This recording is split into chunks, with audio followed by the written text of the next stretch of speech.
Millet Marvels, changing the way world eats by Tenali Double Horse.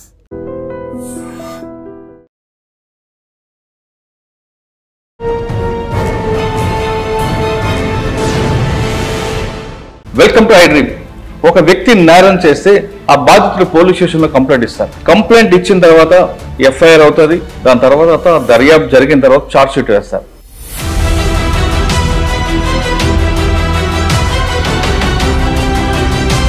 IO జరిగిన తర్వాత దర్యాప్తు చేసిన అధికారికి, కోర్టులో ప్రాసిక్యూషన్ కి మధ్యలో ఒక బ్రిడ్జ్ లాగా ఉంటారు లైజనింగ్ ఆఫీసర్స్.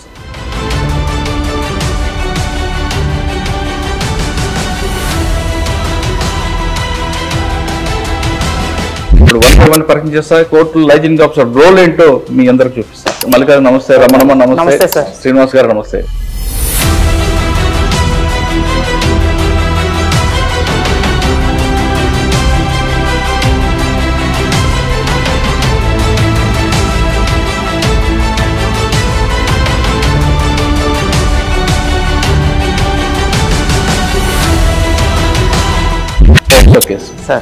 ఆమెని ఏ విధంగా కోర్టులో బ్రీఫ్ చేయాలి, ఆ కేసుని ఎలాగ మనం కోర్టుకు వెళ్ళాలి, ప్రాసిక్యూషన్ అందులో ఏం చెప్పాలి? నేరం జరిగిన తర్వాత అది ఛార్జ్ షీట్ అంతా తమరు చెప్పారు సార్. నెంబర్ అయిన తర్వాత విక్టిమ్ ట్రయల్ ఫిక్స్ చేస్తారు సార్. జడ్జి గారు ట్రయల్ ఫిక్స్ చేసిన తర్వాత కోర్టుకి విక్టిమ్ వస్తారు సార్.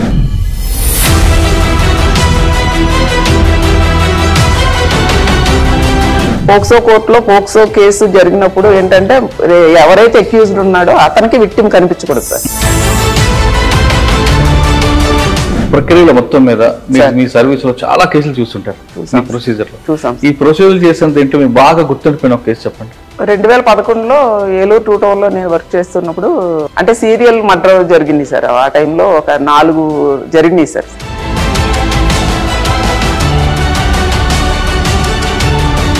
దాంట్లో 8 మెంబర్స్ కి శిక్ష లైఫ్ వేశారు సార్. ఈ ప్రొసీజర్ ప్రకారం వెళ్ళిన తర్వాత సార్ మీ సర్వీస్ లో కన్వర్సేషన్ కేసు ఒకటి చెప్పండి. ఇంత చేసిన తర్వాత కూడా అక్కడే లేపిన కేసు ఉంటాయి అంటే రీజన్ ల్యాప్స్ ఆఫ్ ఇన్వెస్టిగేషన్. ఈ 2019లో సెన్సేషనల్ రేప్ అండ్ మర్డర్ జరిగింది. 47/19 2019 తడికెలపూడి పోలీస్ స్టేషన్. A1 చాలా నేరాలు చేశాడు. ఇది కూడా రేప్ జరిగి మర్డర్ జరిగిందన్నది విషయం మనకు ఫిజికల్గా తెలిసింది, కానీ ఎవరు చేశారు ఏంటి అన్నది ఎవరికే తెలియదు. కొంతమంది ఐఓలు బై మిస్టేక్ ఓవర్లైన్ దీంట్లో పంపించిన గుర్తున్నాయి. ఒక కేసు చెప్పండి. ఏలూరు 1 టౌన్ పోలీస్ స్టేషన్ ఏరియాలో 2012 సంవత్సరంలో దుర్గమ్మ అనే ఆవిడ్ని మర్డర్ చేసి చనిపోయారు సార్. మన సత్తుపల్లి ఏరియాకి చెందినటువంటి 2 వ్యక్తులు ఆ అమ్మాయికి ఈ పూజల మీద కొద్దిగా నమ్మకం ఉండేది.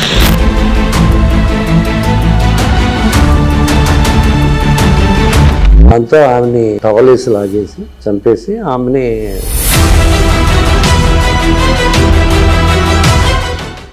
Welcome to iDream. ఒక వ్యక్తి నేరం చేస్తే ఆ బాధితుడు పోలీస్ స్టేషన్లో కంప్లైంట్ ఇస్తారు. కంప్లైంట్ ఇచ్చిన తర్వాత ఎఫ్ఐఆర్ అవుతుంది.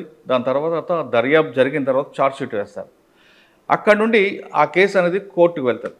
కోర్టులో ఛార్జ్ షీట్ వేసిన ఐఓ గారు తర్వాత ప్రాసిక్యూషన్ కోర్టులో కరెక్ట్గా సబ్మిట్ చేస్తే జడ్జి గారు వాళ్ళ వాదనని నమ్మి తర్వాత శిక్ష వేస్తారు. ఇది ప్రొసీజర్. కానీ ఇక్కడ 3 వర్గాలే కనిపిస్తుంటాయి. అంటే బాధితుడు, ఐఓ అంటే ఇన్వెస్టిగేషన్ ఆఫీసర్, తర్వాత ప్రాసిక్యూషన్ అంటే పబ్లిక్ ప్రాసిక్యూటర్ లేదా ఏపీపీ కానీ, తర్వాత జడ్జి గారు. కానీ దీనికి మధ్యలో ఇంకొక ఆఫీసర్ ఉంటారు. వాళ్ళే లైజనింగ్ ఆఫీసర్స్. ఐఓ జరిగిన తర్వాత దర్యాప్తు చేసిన అధికారికి, కోర్టులో ప్రాసిక్యూషన్కి మధ్యలో ఒక బ్రిడ్జ్ లాగా ఉంటారు లైజనింగ్ ఆఫీసర్స్. ఆ లైజనింగ్ ఆఫీసర్స్ కేసుని ముందు వరకు నడిపించడం, సాక్షులను కోర్టుకు తీసుకురావడం, వాళ్ళు బెదిరిపోకుండా భయపడకుండా వాళ్ళకి మళ్ళీ తిరిగి వాళ్ళకి ఏం జరిగిందనే విషయానికి ఎవరికి మెమరీ చేయడం, తర్వాత ఎప్పుడో ఛార్జ్ షీట్ వేసి వెళ్ళిపోయిన ఐఓ కూడా అంటే పోలీస్ ఆఫీసర్ కూడా ఆ కేసు గురించి వివరాలు ఇవ్వడం, ఎప్పటికప్పుడు మానిటరింగ్ చేసి ఇటు బాధితుడికి అదేవిధంగా పోలీస్ ఆఫీసర్కి అటు ప్రాసిక్యూషన్కి ఈ ముగ్గురి మధ్యన ఒక బ్రిడ్జిలో ఉన్న వాళ్ళే లైజనింగ్ ఆఫీసర్స్. ఇంతవరకు మనం పోలీస్ ఆఫీసర్లు చేసాం, అదేవిధంగా బాధితులు చేస్తాం, ప్రాసిక్యూషన్ చేస్తాం, జడ్జిలు చేస్తాం. కానీ ఇప్పుడు లైజనింగ్ ఆఫీసర్స్ని ఫస్ట్ టైం పరిచయం చేస్తున్నాం. వీళ్ళు చాలా చాలా చాలా ఇంపార్టెంట్. శిక్ష పడాలంటే ఖచ్చితంగా వాళ్ళ యొక్క రోల్ చాలా కనిపిస్తుంది. అటువంటి వాళ్ళని ఇప్పుడు ఏలూరులో లైజనింగ్ ఆఫీసర్ని పరిచయం చేస్తున్నా. వీళ్ళు చాలా ఇంపార్టెంట్ కనిపిస్తారు. వీళ్ళకి ఎంత నాలెడ్జ్ ఉంటుందంటే లైజనింగ్ ఆఫీసర్స్కి కేవలం ఏలూరే కాదు, వాళ్ళు పబ్లిక్ ప్రాసిక్యూటర్ కూడా తెలియని సెక్షన్ వాళ్ళు చెప్తుంటారు. ఎందుకంటే కోర్టులో వాళ్ళు నిరంతరం ఉంటారు కాబట్టి అన్ని సెక్షన్ల మీద వాళ్ళ పూర్తిగా అవసరం ఉంటుంది. ఇప్పుడు మనం ఫస్ట్ ఏలూరులో కోర్టు లైజనింగ్ ఆఫీసర్ పరిచయం చేస్తున్న ఆ టీంలో ముందుగా రమణ కుమార్ గారు ఉన్నారు, ఆవిడ నెంబర్ 1 లైజనింగ్ ఆఫీసర్. తర్వాత మల్లికార్జున ఉన్నారు, శ్రీనివాస్ ఉన్నారు. వీళ్ళు ముగ్గురు కూడా ఒక్కొక్క కేసులో ఒక్కొక్క వింగ్లో ఎక్స్పర్ట్స్. ఒక పోక్సో కేసులో ఒకరైతే, ఒకరు మర్డర్ కేసులో, ఒకరు సివిల్ కేసులో. ఈ 3 కేసుల్లో ఎలాగ శిక్ష పడాలి, వాళ్ళని బాధితుల్ని ఎలాగ ఇన్ కెమెరా ఎలాగ రికార్డ్ చేయాలి, ప్రాసిక్యూషన్ కావాల్సిన సపోర్ట్ ఏమి ఇవ్వాలి, విక్టిమ్కి ఏం చెప్పాలి, అదేవిధంగా విట్నెస్కి ఏం బ్రీఫ్ చేయాలనే విషయాన్ని వీళ్ళు ముగ్గురు కూడా ఉన్నారు. ఇప్పుడు 1 by 1 పరిచయం చేస్తా. కోర్టు లైజనింగ్ ఆఫీసర్ రోల్ ఏంటో మీ అందరికి చూపిస్తాను. మల్లికార్జున నమస్తే, రమణమ్మ నమస్తే, శ్రీనివాస్ గారు నమస్తే. సాధారణ కోర్టు లైజనింగ్ ఆఫీసర్ రోల్ అనేది చాలా ఇంపార్టెంట్ కనిపిస్తుంది. అంటే మీరు తెర వెనకే ఉంటారు కానీ ఏం జరుగుతున్న విషయం ఎవరికి తెలియదు.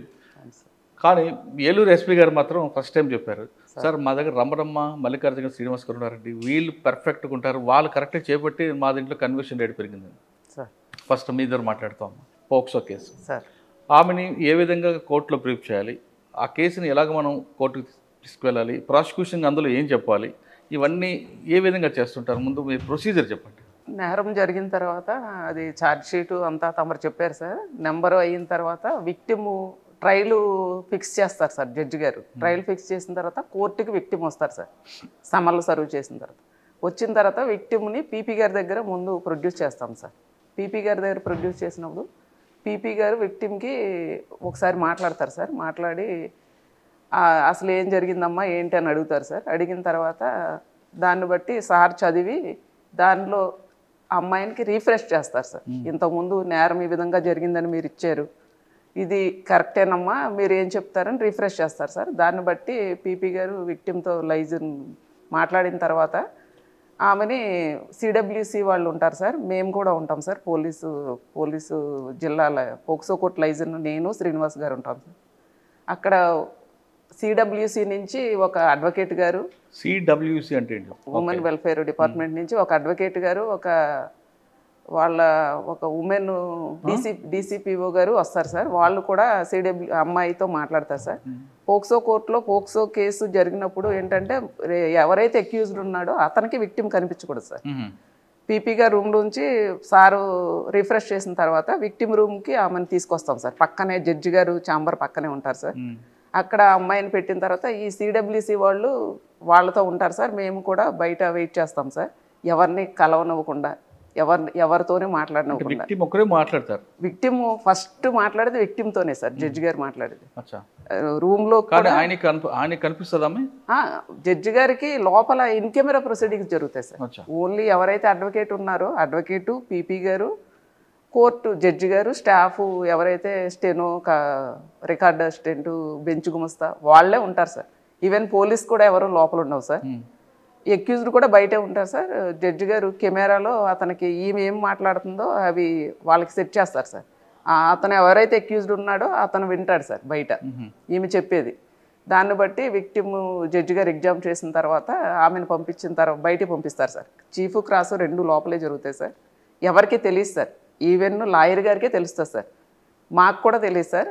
నెక్స్ట్ విట్నెస్ మాత్రం మాకు విక్టిమ్ మదరో ఫాదరో ఎవరైతే వాళ్ళ దగ్గర నుంచి మామూలుగా ఓపెన్ కోర్టులో జరుగుతుంది సార్. విక్టిమ్ మాత్రం అక్యూజ్డ్కి కనిపించనివ్వకుండా జాగ్రత్తగా సెక్యూర్ చేస్తాం సార్ మేము. అంటే విక్టిమ్ చెప్పే మాటలు అక్యూజ్డ్ వింటాడు సార్. వింటాడు. అప్పుడు నేను జరిగింది జరగలేదని చెప్పడానికి లేదు సార్, వినాలంతే సార్. అంటే అందులో ఎస్పెషల్లీ పోక్సో కేసులకు మాత్రమే సార్ అలా జరుగుతుంది, ఇంకా వేరే కేసులకి. సరే, పోక్సో కేసులు తీసుకుందాము. ఒక విక్టిమ్ క్రాస్ ఎగ్జామ్ అయిపోయింది, జడ్జి గారు ముందు చెప్పారు, ఓకే, బయటకు వస్తారు. తర్వాత ప్రొసీజర్ మీ రోల్ ఎక్కడ ఉంటుంది? నెక్స్ట్ అదే ఎవరైతే విట్నెస్ ఉంటారో ఆ విట్నెస్ ప్రొడ్యూస్ చేస్తాం సార్ లోపల. అది కూడా పీపీ గారు రిఫ్రెష్ చేస్తారు సార్. బ్రీఫ్ చేయడం ఏమీ ఉండదు సార్, పీపీ గారు రిఫ్రెష్ చేస్తారు సార్.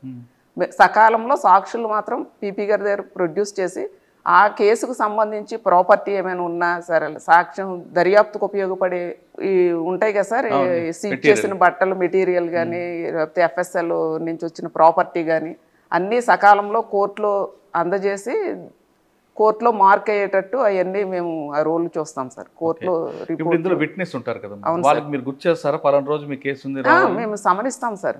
కోర్టు వారు షెడ్యూల్ ఇచ్చిన తర్వాత సమనిస్తాం సార్. ఆ సమన్ ప్రకారం వాళ్ళని కోర్టుకు వస్తారు సార్. మా దగ్గరికి వస్తే మేము పీపీ గారి దగ్గర పెట్టి పీపీ గారు రిఫ్రెష్ చేసి వాళ్ళని కోర్టులో. కొంతమంది రారమ్మ, భయపడి రారు, అప్పుడు ఏం చేస్తారు మీరు? భయపడి రారంటే కోర్టుకు వస్తారు సార్. రారు అన్న ఏముండదు సార్. ఒక విట్నెస్ వచ్చారు అనుకోండి, వచ్చినప్పుడు వాళ్ళకి కావాల్సిన భద్రత అంతా మీరు చూస్తారా? మేము చూస్తాం, చూస్తాం సార్. కంపల్సరీ మేము ఈవెన్ అక్కడ ఇద్దరం ఉంటాం కదా సార్, మేము ఖచ్చితంగా వాళ్ళని ప్రొటెక్ట్ చేస్తూ ఉంటాం సార్, ఎవరితోని మాట్లాడినవ్వకుండా. అంటే వాళ్ళు బయట వాళ్ళతో కలిసితే మళ్ళీ కేసు ఏమైనా వీక్ అవుతుందేమని వాళ్ళని కూడా ప్రొటెక్ట్ చేస్తూ ఉంటాం సార్. అదొకటే కాకుండా విట్నెస్ కావాల్సిన భోజనాలు ఏర్పాటు చేస్తారు. అవసరమైతే మేమే తీసుకెళ్ళి భోజనం ఇప్పించడము, లేకపోతే కొంతమంది విక్టిమ్స్ ఉంటారు సార్. ఒక గ్రేవ్ కేసు అనుకోండి సార్, 3 to 4 hours అలాగా ట్రయల్ జరుగుతుంది సార్. అలాంటప్పుడు వాళ్ళు బయటికి వాళ్ళని పంపించడానికి లేదు సార్, మేమే అరేంజ్ చేసి దగ్గరుండి చూస్తాం సార్. ఓకే. ఈ ప్రక్రియలో మొత్తం మీద మీ సర్వీస్లో చాలా కేసులు చూస్తుంటారు ఈ ప్రొసీజర్లో.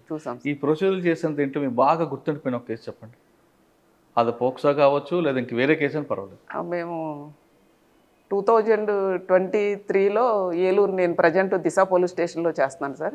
ఉమెన్ పోలీస్ స్టేషన్ ఏలూరులో చేస్తున్నాను సార్. 2023లో స్టెప్ ఫాదరు అమ్మాయి 2 పాపల్ని, అంటే ఒక వైఫ్కి 2 పాపలు ఉన్నారు, భర్త చనిపోయారు. ఇతను 2వ మ్యారేజ్ చేసుకున్నాడు సార్. అమ్మాయిని చేసుకుంటే అమ్మాయిని కొంతకాలం పాపకి 4 years 3 years 2 పాపలు సార్. ఆ ఏజ్లో మ్యారేజ్ చేసుకున్నాడు సార్. వాళ్ళకి 12, 13 వచ్చే వరకు బాగానే ఉన్నారు సార్ వీళ్ళు కాపురం. 12, 13 వచ్చిన తర్వాత అమ్మాయి కొంచెం 8th class అలా 8th classకి వచ్చినప్పటి నుంచి అతను ఆ పిల్లలతో అబ్యూజ్ చేయడం అలా చేయడం జరిగింది సార్. అత్యాచారం చేయడం, ఆ పాపకి పెద్ద పాపకి ఒక పాప పుట్టడం, ఇంట్లోనే డెలివరీ కూడా చేయడం. తల్లి కూడా సపోర్ట్ చేసింది సార్. తల్లి కూడా సపోర్ట్ చేసింది సార్ మనకి. లేకపోతే ఇతను బెదిరించాడు సార్, మిమ్మల్ని ముగ్గురిని నేను చెప్పినట్టు వినకపోతే మిమ్మల్ని ముగ్గురిని చంపేస్తానని బెదిరిస్తే వీళ్ళు ఇంకా అతని మాటలకి బయట ప్రపంచం ఏమీ తెలియడం లేదు సార్. స్కూల్కి వెళ్ళినా కూడా వెనకాల వెళ్ళేవాడు సార్, పిల్లల వెనకాల సైకిల్ వేసుకుని వెళ్ళి స్కూల్ అయిన తర్వాత మళ్ళీ వచ్చి తీసుకొచ్చి ఇంటి దగ్గర పెట్టి చుట్టుపక్కల వాళ్ళని ఎవరిని మాట్లాడనివ్వకుండా లోన్లీ ప్రదేశాల్లో పెట్టాడు సార్ అతను కాపురం, అతను ఫ్యామిలీని. ఆ తర్వాత ఆ కేసు మాకు వచ్చిన తర్వాత మేము ఫస్ట్ పెద్ద పాపకి ఒక పాప పుట్టింది సార్. 2 yearsలో మాకు వచ్చింది సార్. మళ్ళీ ఆ పెద్ద పాప అప్పటికి 4th month ప్రెగ్నెంట్ సార్. తర్వాత అదే ఫస్ట్ డెలివరీ అయింది. డెలివరీ ఇంట్లోనే చేశారు సార్, ఇంట్లోనే యూట్యూబ్ చూసి ఇంట్లోనే డెలివరీ చేశారు సార్. మళ్ళీ సెకండ్ టైం ప్రెగ్నెన్సీ టైంలో మాకు తెలిసింది సార్ కేసు. ఈలోగా చిన్న పాపను కూడా ఇలాగ అత్యాచారం చేశాడు సార్. చిన్న పాప కూడా అమ్మాయి ఏజ్ ఇప్పుడు ప్రజెంట్ 15 years సార్. 15 years. ఆ పాపకు కూడా నా బాబు పుట్టాడు సార్. రెండో ఆమెకు కూడా యూట్యూబ్ చూసి డెలివరీ చేశాడు సార్. తల్లి సహకారంతోనే సార్.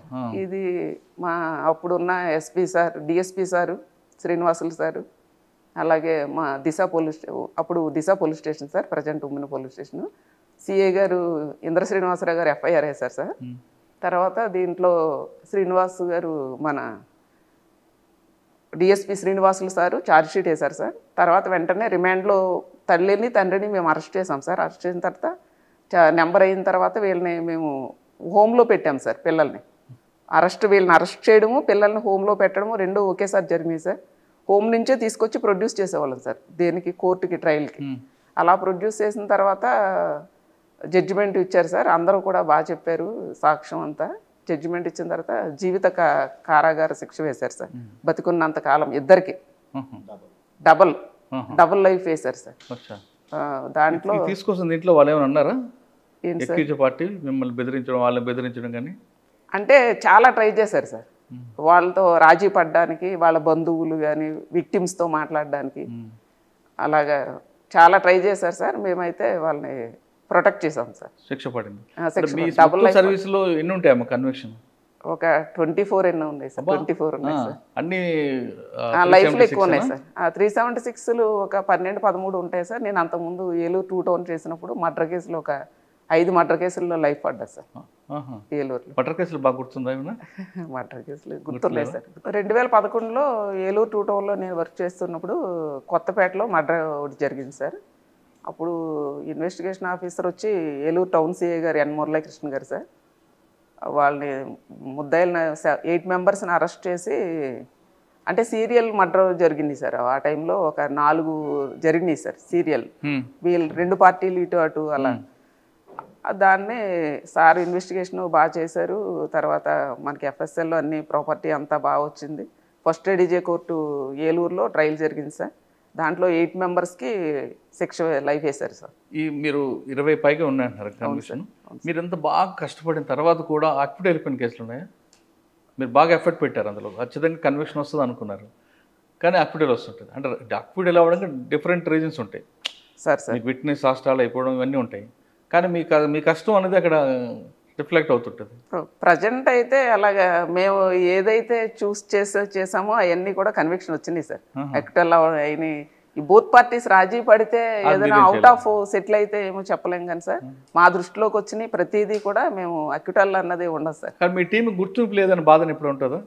ఎందుకంటే క్రెడిట్ అంతా ఐవోకి వెళ్ళిపోతుంటుంది కన్విక్షన్ అవ్వగానే. లేదు సార్, అలాగేం లేదు సార్. మా ఎస్పీ సార్ కన్విక్షన్ రాగానే ప్రెస్ మీట్ పెడతా సార్. ప్రెస్ మీట్ పెట్టి దాన్ని ఈ మధ్య కాలంలో కోర్టు టీంని లైజింగ్ టీంని చూపిస్తున్నారు, కానీ గతంలో ఎప్పుడు లేదు కదా అది. గతంలో కూడా అంటే స్టేషన్ నుంచి ఒక్కొక్కరు అలా వచ్చేవారు సార్. ఇప్పుడు సార్ వచ్చిన తర్వాత 1 ఇయర్ నుంచి మేము కోర్టుకు ఒకళ్ళు ఉంటాం సార్. అంటే పోక్సో కోర్టులో ఎక్కువ కేసులు ఉంటాయి కాబట్టి 2 ఉన్నాం సార్. సార్ పీడీజీ ఒక్కలే ఉంటారు సార్. అది కాకుండా అమ్మా సార్ మీకు చేతి ఖర్చులు పడతాయి, జోబు నుంచి పెట్టుకోవాల్సి వస్తుంది కొన్నిసార్లు, విక్టిమ్ భోజనాలు గానో దానికో అది మీ జోబు నుంచి పెడతారా లేదా పోలీస్ స్టేషన్ నుంచి? అలాగేం లేదు సార్, మా జేబులో సార్. మా ఏం సెల్ఫ్ సాటిస్ఫై సార్.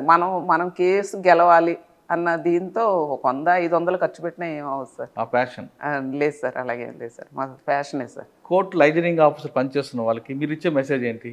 అంటే ఎలా చేస్తే మనం అది నడిపించడం, ఆ బ్రిడ్జ్ మీద నడిపిస్తే ఆ చైన్ ఉంటుంది కదా లింక్, ఆ లింక్ తెగిపోకుండా ఎలా చేస్తుంటారు మీరు? ఫస్ట్ వాళ్ళకి షెడ్యూల్ ఇచ్చిన నుంచి సార్ సమన్లో సకాలంలో సర్వ్ చేయాలి సార్. సర్వ్ చేయాలి. మేమైతే ఇక్కడ మా జిల్లాలో జరిగేది మాకు షెడ్యూల్ రాగానే మేము డీసీఆర్బీకి షెడ్యూల్ కాపీ పంపిస్తాం సార్. అలాగే మేము ఎక్కువ గ్రేవ్ కేసులే చేస్తాం సార్. పెద్ద కేసులు చూస్తాం సార్. లైజన్ ఉన్నది మేము పెద్ద కేసులకే సార్, డిస్ట్రిక్ట్ సెషన్స్ కోర్టులకే సార్. ఆ కేసుల్లో ఆ కన్సర్న్ డిఎస్పీలు కానీ సిఏలు కానీ ఎస్ఐలతో కూడా మాట్లాడతాం సార్. ఆ సిడి ఫైల్ చెప్పండి. షెడ్యూల్ అవ్వగానే ఏం చేయాలి ప్రొసీజర్ చెప్పండి. ప్రొసీజర్ ఫస్ట్ షెడ్యూల్ ఇవ్వగానే ఆ షెడ్యూల్ కాపీని కన్సర్న్ పోలీస్ స్టేషన్ పంపిస్తాం సార్. పంపించి సిడి ఫైల్ తెప్పిస్తాం సార్. ఆఫీసర్స్తో మాట్లాడి సిడి ఫైల్ తెప్పిస్తాం సార్. ఈలోగా ఆఫీసర్లు ఆ సమన్లన్నీ సర్వ్ చేపిస్తారు సార్. ఎవరైతే ఏ పోలీస్ స్టేషన్ పరిధి అయితే ఆ పోలీస్ స్టేషన్లో ఆ సమన్లన్నీ సర్వ్ చేపిస్తారు సార్. సర్వ్ చేపించిన తర్వాత ట్రయల్కి ఒక 2 రోజుల ముందు మేము వాళ్ళని తీసుకుని వస్తే మేము పీపీ గారి దగ్గర ఒకసారి మాట్లాడిస్తాం సార్. రీఫ్రెష్ చేపిస్తాం సార్ పీపీ గారి దగ్గర. మాట్లాడించిన తర్వాత అందులో ఫైల్ మేము కూడా చదువుతాం సార్. అందులో ఏంటి మనం ఏమి మార్క్ చేయించాలి, ఏం చెప్పించాలి, పీపీ గారు అట్ ది సేమ్ టైం చదువుతారు సార్. మేము కూడా చదువుతాం సార్. అందులో ప్రాపర్టీ ఏముంది అప్పుడు చదివే క్రమంలో సార్ మీ వాళ్ళు చార్జ్ షీట్ వేసినప్పుడు కొన్ని కాపీ పేస్ట్, కొన్ని బై మిస్టేక్ కొన్ని జరుగుతుంటాయి. అవి ఐడెంటిఫై చేసి వాళ్ళకి పంపిస్తుంటారా? సరే తప్పు ఉంది బై మిస్టేక్ అందని, లేదంటే ఐవో పంపారు మనకెందుకు లేదు సార్, చేస్తాం సార్. ఐడెంటిఫై చేస్తాం సార్. చేసి వెంటనే ఆఫీసర్ దృష్టిలో మన ప్రాబ్లం ఏది ఉందని చెప్తాం సార్.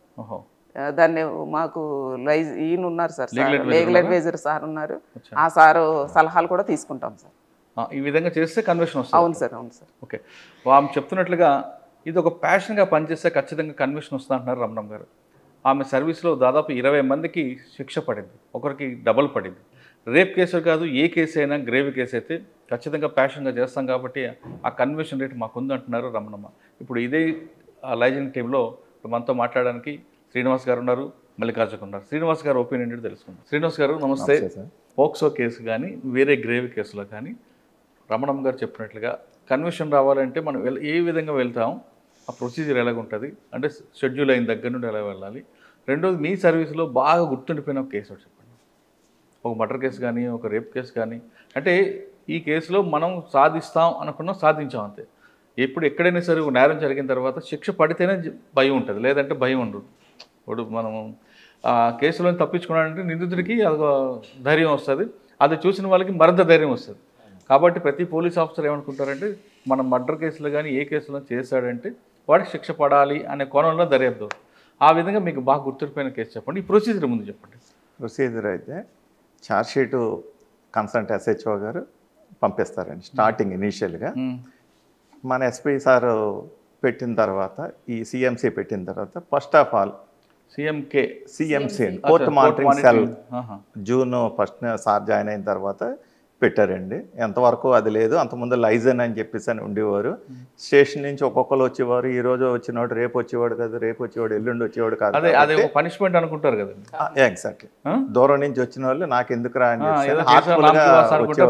చెప్పించుకొని మళ్ళీ మారిపోయింది. ఈ రోజు వచ్చిన అదే రేపు సమ్మన్ లేరా అంటే చెప్పేవారు. అలా ఉండేదండి. సార్ వచ్చిన తర్వాత ఇది కరెక్ట్ కాదని చెప్పేసి అని ఎస్పీ సార్ ఈ కోర్టు మానిటరింగ్ సెల్ అని పెట్టి ప్రతి కోర్టుకి ఒక్కొక్క హెడ్ కానిస్టేబుల్ ASA అలాగా పరిస్థితిని బట్టి ఆ కోర్టుని బట్టి పెట్టారండి. అలాగా మనకి 15 కోర్టులు ఉన్నాయి. 15 కోర్టులకు కూడా 15 కానిస్టేబుల్స్ని హెడ్ కానిస్టేబుల్ ఆర్ ASLని పెట్టారండి.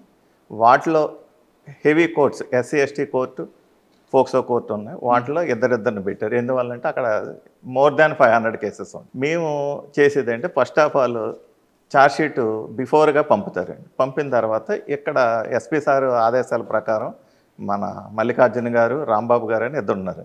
వీళ్ళు ఛార్జ్షీట్ని ఆర్టిఫిషియల్ ఇంటెలిజెన్స్ సారే ట్రైనింగ్ ఇచ్చారు వీళ్ళకి, అందులో పెడతారు. పెట్టిన తర్వాత అందులో ఏమున్నాయి లూప్ హోల్స్ అన్నది వీళ్ళు తయారు చేసి, అందులో లూప్ హోల్స్ ఏవైతే ఉన్నాయో అవన్నీ కూడా కన్సల్ట్ SHO గారికి మళ్ళీ పంపి మళ్ళీ తయారు చేస్తారు. తయారు చేసిన తర్వాత మళ్ళీ పంపుతారు. ఓకే బాగానే ఉంది అని. ఇందులో కాకుండా ఒక్కసారి కొన్ని కేసులో సప్లిమెంటరీ ఛార్జ్షీట్ వేస్తాం, అప్పుడు ఏం చేస్తాం? అదే సార్ ఫస్ట్ ఇది చేస్తాం సార్.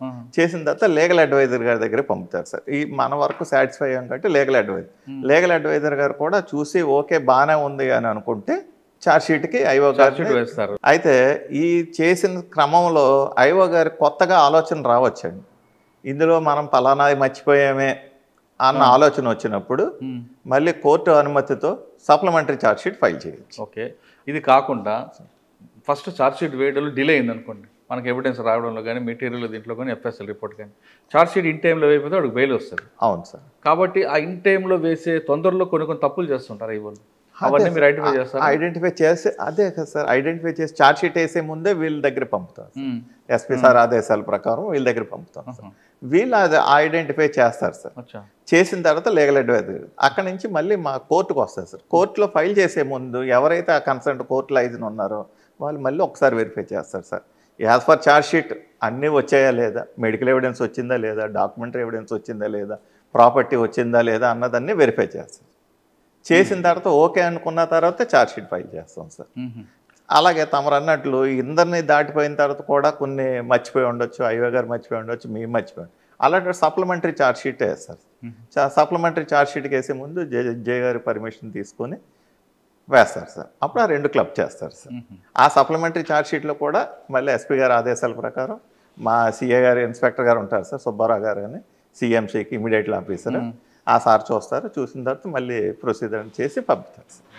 ఇదంతా మీరు వేస్తారు, ఛార్జ్షీట్ వేస్తారు, వాళ్ళు తీసుకొస్తారు, క్రాస్ ఎగ్జాము అవన్నీ అవుతుంటాయి.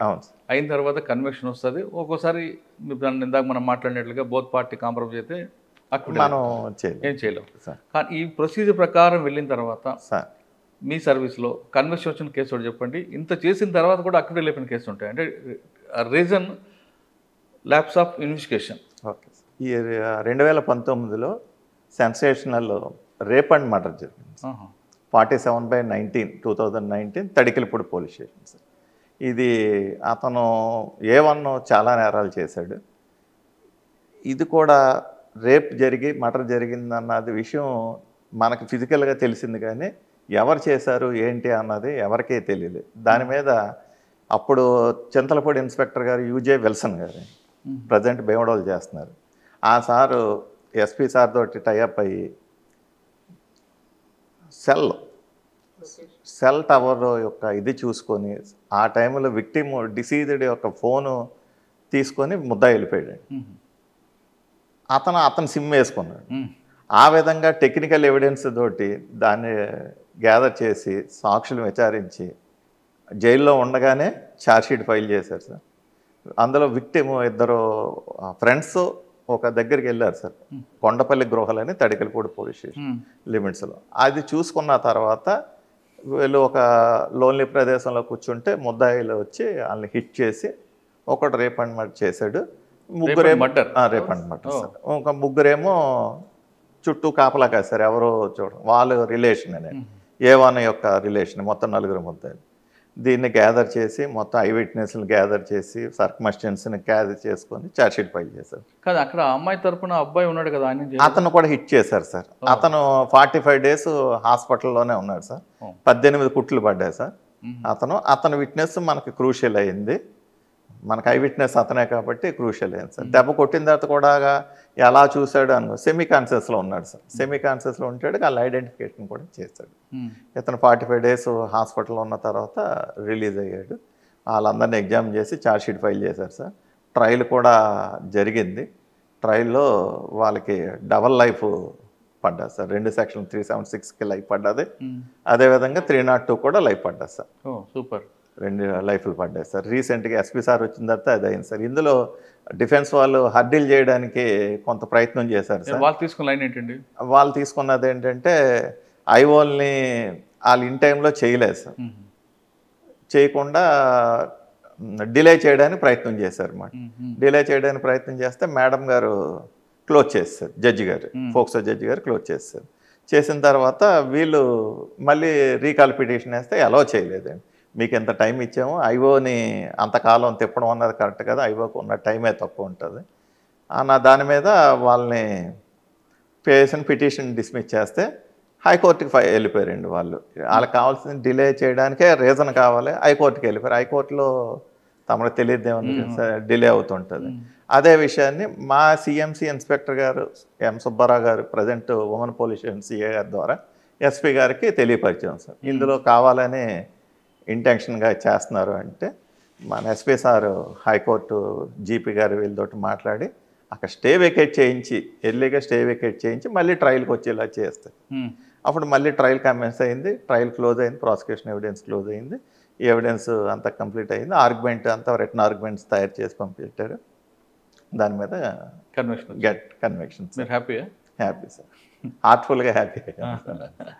నేను అందులో కష్టపడ్డాం సార్, అందరూ కష్టపడ్డాం సార్.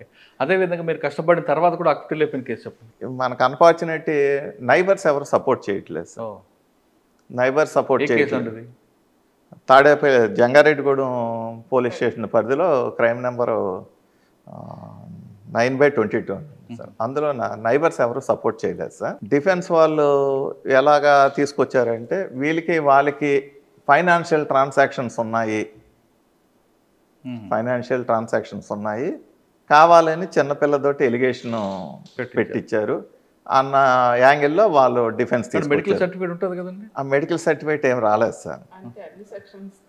అన్ని రాదు కదా, పైన ఇచ్చేసింది 6 టచ్ 354 సార్, 376 ఏబి ఓకే. అన్నిటికీ ఇది కాబట్టి ఆ అమ్మాయి చెప్పింది, వాళ్ళ మదర్ చెప్పింది, నైబర్స్ ఎవరో చెప్పలేదు సార్. ఓన్లీ వాళ్ళ రిలేషన్ తప్పితే సపోర్ట్ చేయరు. దానికి ఈ విక్టిమ్ వాళ్ళు మదర్ కూడా మాకు ఫైనాన్షియల్ ఇవి ఉన్నాయని చెప్తే మన పీపీ గారి దగ్గర ఏ టైంలో కూడా చెప్పలేదు సార్. ఫ్రమ్ ది స్టార్టింగ్ నుంచి ఎండింగ్ వరకు ఎక్కడ కూడా చెప్పలేదు సార్. అదొక మనకు మైనస్ సార్. మనం అడిగిన వాస్తవంగా ఉంది, మనం అడిగాం సార్,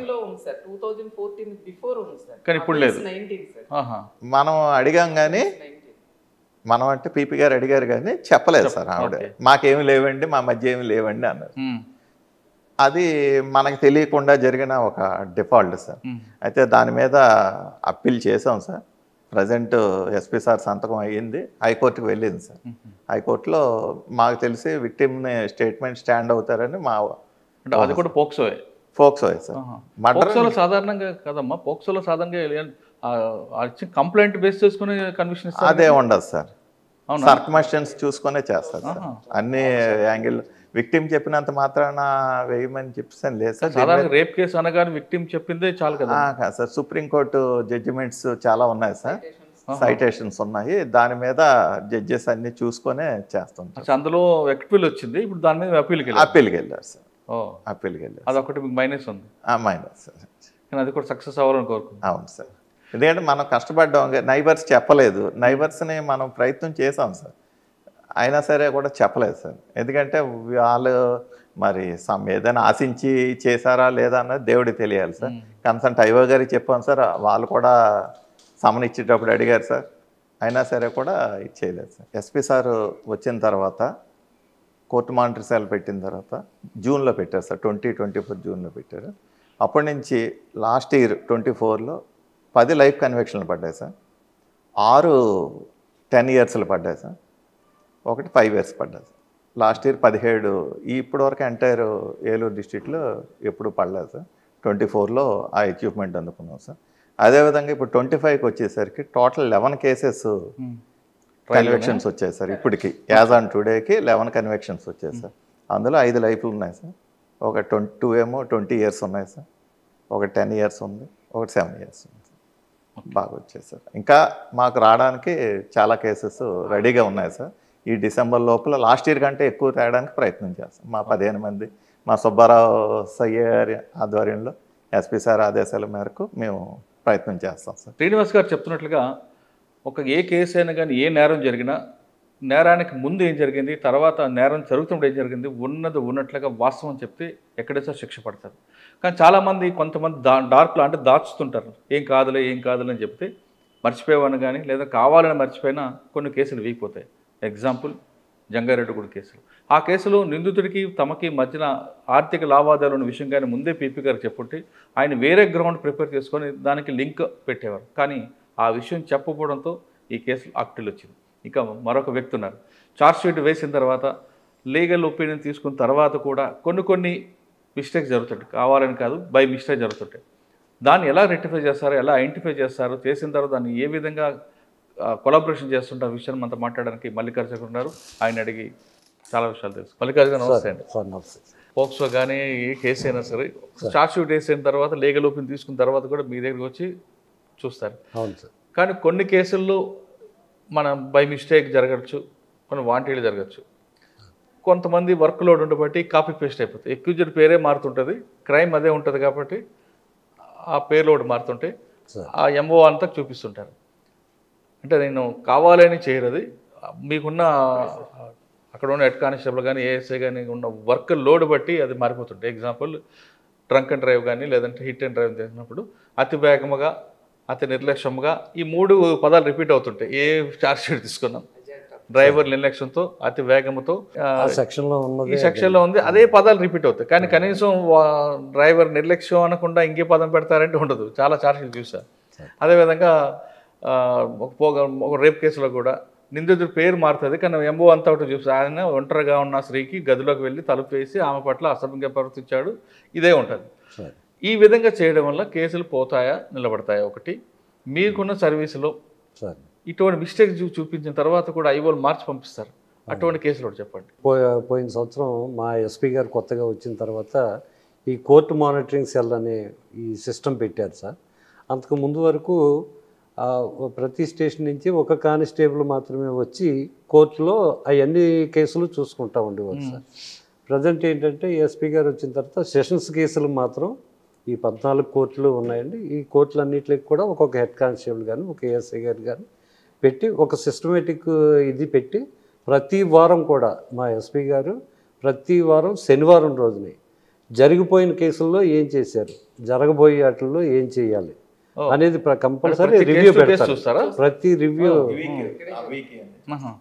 ఎస్పీ గారు ఈ సమావేశ మందిరంలోనే ప్రతి వారం కూడా రివ్యూ చేస్తా ఆన్లైన్లో అన్ని జిల్లాలో అన్ని పోలీస్ స్టేషన్ల ఐఓలతోటి కూడా ఆ కేసులో నువ్వేం చేసావు, ఈ కేసులో మీరు ఇంకా ఏం చేయాలి, దీంట్లో ప్రతి ఒక్కరి యొక్క ఇదే ఆలోచనతో ఎదురుకెళ్తాం వల్ల ఎక్కువగా కన్విక్షన్ రేట్ పెరుగుతుంది సార్. ఇక్కడ ఈ జిల్లా కోర్టులోకి వచ్చే ఈ పోలీస్ స్టేషన్ నుంచి ముందుగా సిఎంసికి ఛార్జ్షీట్ మనకు పంపిస్తారు సార్. పంపిస్తే అది మేము ఎస్పీ సారు చెప్పిన ఛార్జ్ పీటీలోని వీటిలో పెట్టి ఆ, దాంట్లో ఏమన్నా ఇంకా మైనర్ మిస్టేక్స్ కానీ ఏమైనా ఉన్నాయా, ఇంకా మనం ఏమన్నా చేయవలసినవి ఉన్నాయా, దాన్ని ఇది చేసిన తర్వాత మేము లీగల్ అడ్వైజర్ గారి దగ్గర పెడతాం సార్. ఆ సార్ కూడా చూసి దాంట్లో ఇంకేమన్నా చేర్చవలసినవి ఉన్నాయా, మనం ఏమన్నా మర్చిపోయినట్లని ఇది ఇదని చేసి ఆ ఛార్జ్షీట్ని మళ్ళీ వెనక్కి పోలీస్ స్టేషన్కి పంపించి అక్కడ వాళ్ళు వెరిఫై చేసుకున్నాక అప్పుడు కోర్టులో ఉన్న పీపీ గారి దగ్గర ఫైనల్గా వెరిఫై చేసిన తర్వాత ఛార్జ్షీట్ ఫైల్ చేస్తున్నారు సార్. దానివల్ల ఎటువంటి మిస్టేక్స్ లేకుండా ఒక మంచిగా ఛార్జ్షీట్ ముద్దాయి మీద అతనే ఈ ఛార్జ్షీట్ కరెక్ట్గా ఏసీలాగా చూస్తున్నాం సార్. మీరు చూస్తున్నారు కరెక్టే, కానీ కొంతమంది ఐఓలు బై మిస్టేక్ ఓవర్లా దీంట్లో పంపించిన గుర్తున్నాయి. ఒక కేసు చెప్పండి. అంటే పేరు ఐఓ గురించి రివీల్ చేయదు, స్టేషన్ రివీల్ చేయకుండా సార్ జనరల్గా చెప్పండి ఒకటి. మనకి కైక్లూరు ఏరియా నుంచి ఒక సిఏ గారు ఉన్నారు, రవికుమార్ సిఏ. ఆయన అక్కడికి మాకు పంపించేటప్పటికే అన్నీ పర్ఫెక్ట్గా చూసుకుని పంపిస్తారు సార్. చిన్న చిన్న మైనర్ మిస్టేక్స్, చిన్న స్మాల్ మిస్టేక్స్ తప్పించి ఇంకేమీ ఉండవు సార్. అది పంపిస్తే డైరెక్ట్గా కోర్టులో ఫైల్ చేయగానే వెంటనే ఎస్సీ నెంబరు స్పెషల్ ఎస్సీ నెంబర్లో అవుతుంది సార్.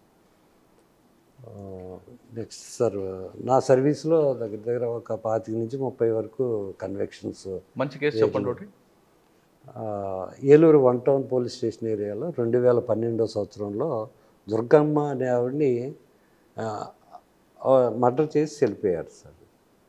అది ఆ తర్వాత కొన్ని రోజులకి ఇన్వెస్టిగేషన్లో తేలింది ఏంటంటే, మన సత్తుపల్లి ఏరియాకి చెందినటువంటి 2 వ్యక్తులు ఆ అమ్మాయికి ఈ పూజల మీద కొద్దిగా నమ్మకం ఉండేది సార్.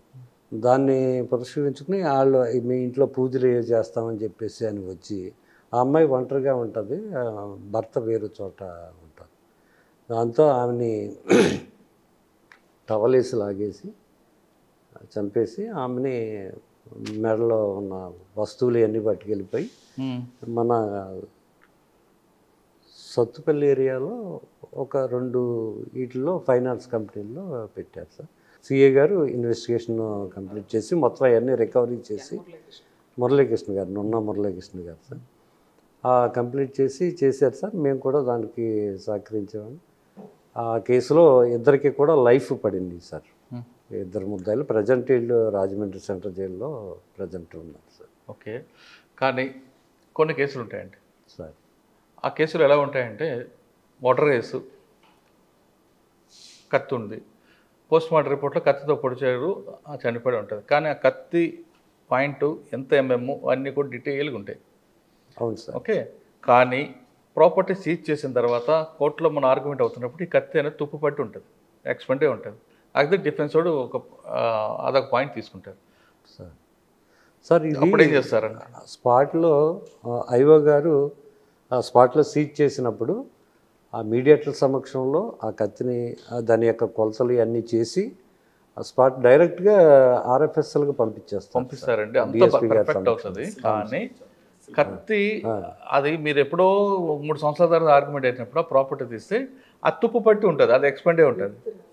అప్పుడు ఏం చేస్తారు సార్? ఇమీడియట్ రిపోర్ట్ ఎప్పుడైతే సీజ్ చేస్తామో అప్పుడే వాటి మీద ఎఫెక్ట్స్ చేస్తారు సార్, స్లిప్స్ ఎఫెక్ట్ చేస్తారు. ఇది ఆ ప్రాపర్టీయే, దీన్ని ఎటువంటి మార్చడానికి లేదు అని చెప్పి మీడియేటర్స్ సమక్షంలో చేస్తారు. కాబట్టి 2 మీడియేటర్లు కన్సల్ట్ ఐఓ తోటి, ముద్దాయి ఉంటే ముద్దాయి తోటి, అందరితో సంతకాలు పెట్టించి దానికి ప్రాపర్టీ కంటిస్తారు, ఎఫెక్ట్ చేస్తారు.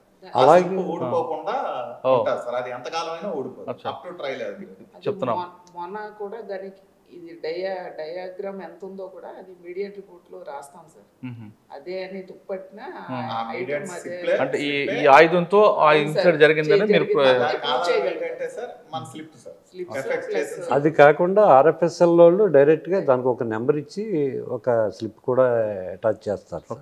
ఇంకా వేరే మారటానికి కానీ దేనికి అసలు ఆస్కారం ఉండదు సార్. ఓకే, మీరు చాలా కేసులు చూస్తుంటారు సార్. ఒకప్పుడు ఐపీఎస్, సిఆర్పిసి, విట్నెస్ యాక్ట్ ఇవన్నీ ఉన్నాయి, మీకు అందులో కొట్టిన పిండి మీకు. కానీ ఇప్పుడు బిఎన్ఎస్, అవును సార్, ఇవన్నీ వచ్చాయి.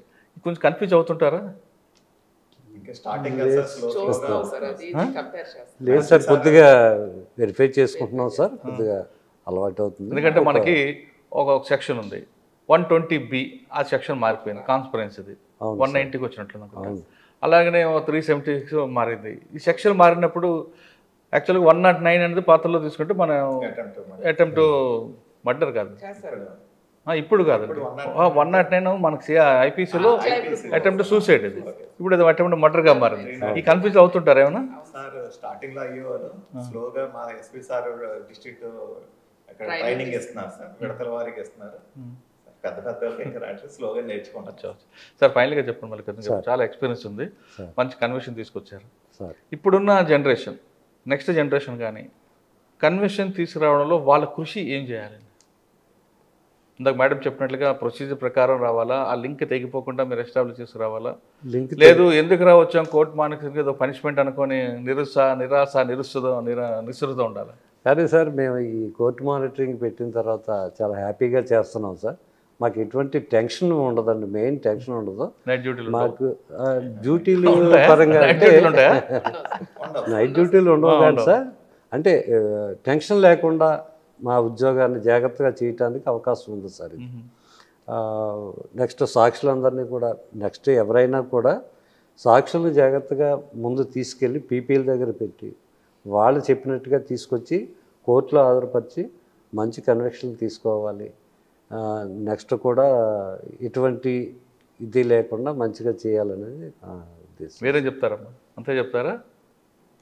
అంతే చెప్తాను సార్, కాకపోతే మనస్సాక్షిగా మా స్టేషన్ నుంచి మీరండి స్టేషన్ నుంచి పంపించేటప్పుడు ఎవరైనా సరే అంటే స్టేట్ లో సార్ ఆర్ట్ఫుల్ గా చేసే వ్యక్తిని పంపిస్తే కన్విక్షన్ రేట్ పెరగడం.